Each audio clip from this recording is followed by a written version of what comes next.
What's good, y'all? This is Kyler with BC, so you could probably guess who I am. In this video, we're going to be looking at another what if. I'm telling y'all, this is one of my favorite channels to watch when they come out with a new scenario. But this one is going to be, what if Yellowstone blows up in 2021? Now, if you don't know, Yellowstone is a super volcano, which is threatening to the entire world if it erupts. But we're gonna go ahead and get into this. Go ahead and subscribe to the channel. It's free. We need to get this ball rolling with that, But let's get into it. This picture was taken by the ESA's Sentinel-2 satellite in August 2021. In this picture, the Mount Etna volcano erupts for the 50th time within the year. Mount Etna is the most active volcano in Europe. Every time it erupts, it gets taller due to the accumulation of ejected lava. In 2021 alone, the volcano has grown about 30 meters taller. Although Mount Etna was once underwater, today it's the tallest volcano in Europe. Its height reaches 3,357 meters above sea level. And it doesn't just grow. Mount Etna brings death. It covers 2.5 times the area of Vesuvius. And since the 13th century BC, the volcano has drowned several cities and hundreds of thousands of people in its boiling lava. In the past, its eruptions caused droughts and landslides. In 2020, the volcano came back to life. The ash plumes rose as high as 5 kilometers. All flights through the area had to be canceled, and maybe that's just the beginning. But what other volcanoes are about to become active? What will happen if volcanoes go extinct? Why don't people leave the slopes near dangerous volcanoes? And what's the real danger of eruptions? Not all of Earth's volcanoes are active, but it doesn't mean they're harmless. In 1912, the entire city of Kodiak in Alaska went dark for 2.5 days. Residents claimed they couldn't even see a flashlight at arm's length. Buildings crumbled under the 30-centimeter layer of ash. The reason for this was the eruption and the birth of a new volcano, Nova Rupta. This resulted in an entire valley filled with ash. The eruption lasted 60 hours, and it was the largest disaster in Alaskan state history. The rumble of the eruption was heard 1,200 kilometers away in the city of Juneau. However, layers of ash do seem safer than layers of lava. In 1783, half of all livestock and 1/4 of all sheep and horses in Iceland were buried alive. The Laki volcano spewed 42 billion tons of basaltic lava onto the surface, burying 2,500 square kilometers of inhabited land. The ensuing starvation killed 1/5 of the Icelandic population, and many more people outside of its borders. When the eruption products made their way into the Gulf Stream, the flow spread. Why would you decide to live by a volcano? Is my question. Yeah, I know you might be from there or something, but if I lived by a volcano, I'd be getting the hell out. Because if it erupts, that's unpredictable. Come on now. Them around the world. People died from poisoning in the British Isles and throughout Europe. And this wasn't the only case in which water made things worse. In 1883, a 40-meter tsunami destroyed more than 150 villages on the Indonesian coast. The same number of people were injured.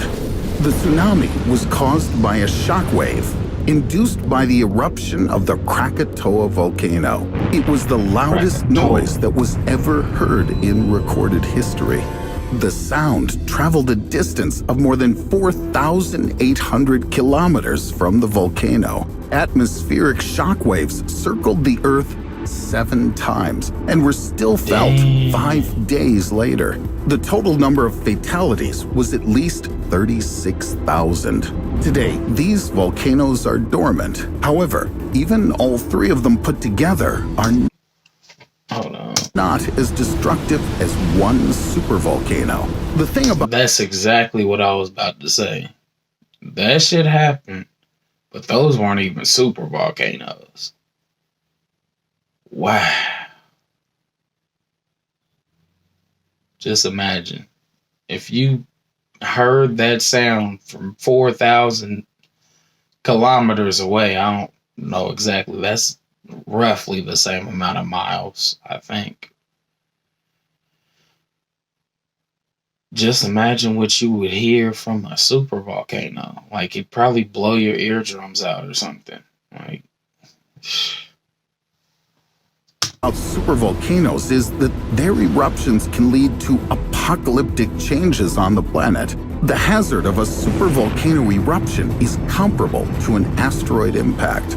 They emit clouds of hot gases and ash, which consists of loose particles of obsidian, volcanic glass.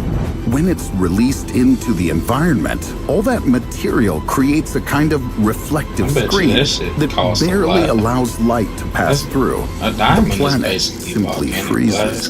The good news is that they only erupt about once every 100,000 years. The bad news is that for some volcanoes, that time has already come. Thus, Mount Etna pales in comparison with the Yellowstone supervolcano. The last time Yellowstone erupted was 640,000 years ago. The eruption resulted in the complete evacuation of magma reserves beneath the volcano and a crater collapse to boot. That's why the Yellowstone volcano doesn't look like a mountain. It's a caldera, a volcanic depression. Last time, the volcano spewed more than 1,000 cubic kilometers of dust and lava into the atmosphere. That would be enough to cover a large city with a several kilometer thick layer of dust. Although this time, it's not waking up alone, but simultaneously with another supervolcano, the Long Valley Caldera. In March 2016, its seismic activity surpassed Yellowstone's. This was evidenced by a series of earthquakes throughout California due to the threat. So we have 2 supervolcanoes in the U.S.? My goodness, if they both blow, nothing on Earth is going to live. Plants, animals, anything. Maybe insects. Oh no.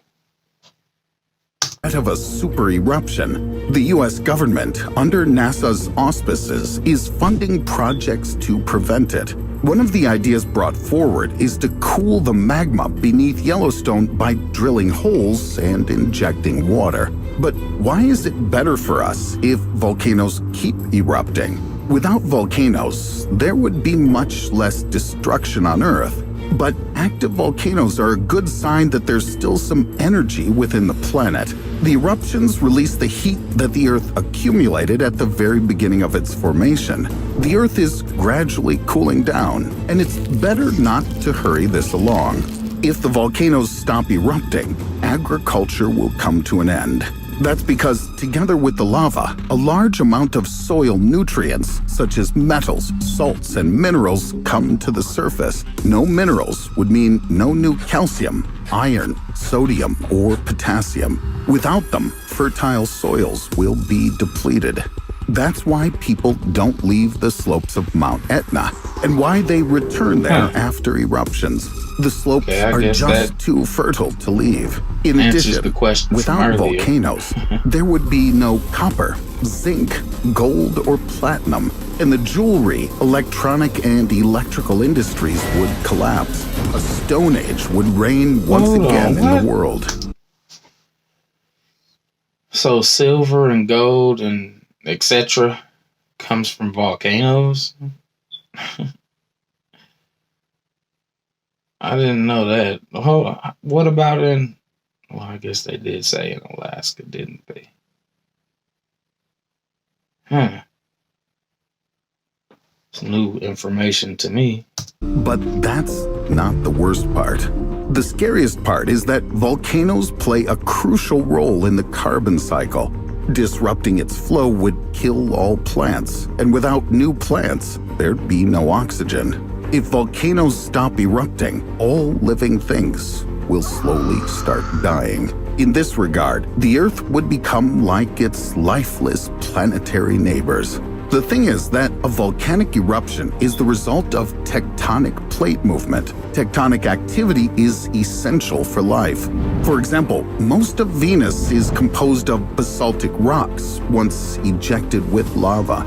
And Mars has the largest volcano in the solar system, Olympus Mons. However, Venus doesn't have plate tectonics due to the high temperature on its surface. And as for Mars, even if it was tectonically active, it was only during its first 100,000 years. Lack of tectonic activity on both planets led to the disappearance of carbon dioxide and complete sterilization. In fact, active volcanoes have been spotted on Io, Jupiter's moon. Telescopes detected the ejection of matter up to 150 kilometers high. However, the reason for this is... I mean, yeah, there are volcanoes on other bodies of like other planets and stuff, but they're not the same as on Earth. They have nothing to do with this. They can't kill us. So why the hell are we even talking about them? I guess to compare them to Earth's volcano. Not tectonic plate movement, but Io's position relative to Jupiter. Io regularly finds itself between Jupiter and its other moons, leading to strong tidal heating. But overactive volcanism makes the moon's surface uninhabitable. This video could instill fear in some of you or increase your worries, just like Mount Etna did to the residents of Italy and all of Europe. But look at this picture of the Mount Etna crater. You shouldn't be afraid of volcanoes. In fact, you should give them a like. Yeah, because that's really the volcano talking. Alright. And no, I guess this was not another what if video. This is a... the hell is that channel called again? That font, I can't read that.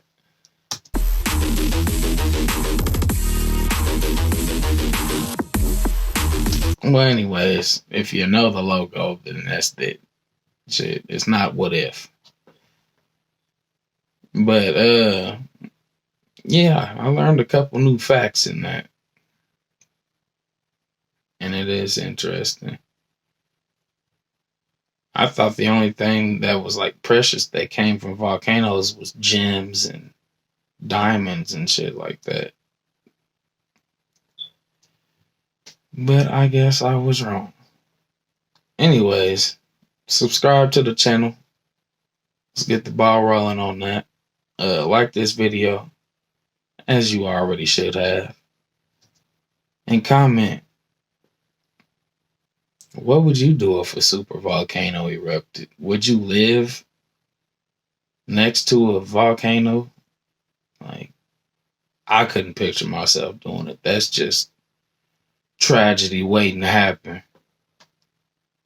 But until next time, y'all, take it easy.